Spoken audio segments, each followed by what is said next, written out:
तारिक अनवर जी, सम्राट चौधरी को जेल भेजा जाए, सम्राट चौधरी इस्तीफा दें, इसमें जनता का दर्द कहां से आता है सामने?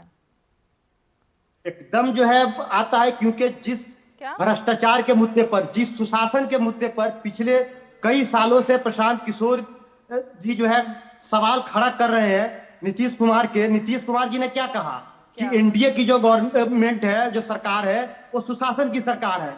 और सुशासन के सरकार में उसका जो उप मुख्यमंत्री है, उसके वही अगर हत्या का आरोप नहीं कहिए, बल्कि हत्या के अरे मामले में तारिक जी अभियुक्त है, सुनिए तो अगर वो सही, सरकार सुनिए चला सुनिए रहे हैं। सुनिए सुनिए, वही तो मैं कह रही हूँ कि ये आरोप क्या अभी लग गए हैं हत्या के, अचानक 2 हफ्ते पहले चुनाव से, या ये पहले से चला आ रहा था मामला? मैं टाइमिंग पर ही तो सवाल पूछ रही हूँ आपसे। ये अचानक से अभी कैसे आ गए सारी चीजें याद? गड़े मुर्दे अभी क्यों उखाड़े जा रहे हैं? जब इसलिए उखाड़े जा रहे हैं क्योंकि पिछले कई सालों से कोई भी पार्टी जो यहां पर पहले से एग्जिस्ट करती है, कोई भी पार्टी इस मुद्दे को लेकर लोगों के सामने नहीं आया।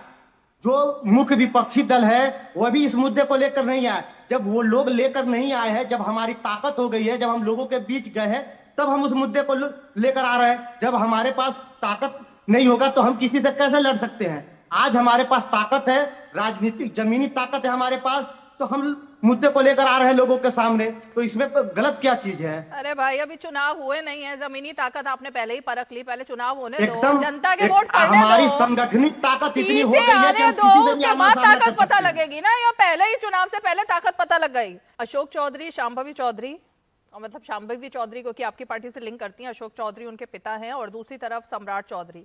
एक तरफ से इस सरकार पे जो एक आरोप अभी तक नहीं लगा था वो था करप्शन का आरोप, कि इस सरकार में कहीं करप्शन नहीं है, बल्कि जो लोग भ्रष्टाचारी हैं, चाहे वो अफसर हो या नेता हो, उनके ऊपर गाज गिरती है। लेकिन पूरी इमेज, पूरा नैरेटिव जो है वो प्रशांत किशोर ने बदल के रख दिया है, इसका मतलब। रीमा जी, आप सबको गुड इवनिंग, नमस्कार। देखिए, प्रशांत किशोर को सुनने के बाद मुझे एक डेजावू सा फील होता है, क्योंकि दिल्ली में भी हमने 10-11 साल पहले एक अरविंद केजरीवाल को भी ऐसे ही कुछ करते देखा था, लेकिन जब समय आया तो उन्होंने कुछ भी नहीं किया। प्रशांत किशोर ने आरोप लगाया है, जिन पे आरोप लगाया है वो सक्षम है जवाब देने के लिए, और मुझे लगता है कि जब माकूल समय आएगा जवाब इसका दे दिया जाएगा। और आपने बहुत अच्छी बात कही कि आखिर चुनाव से पहले ये चीजें क्यों निकल के आती हैं।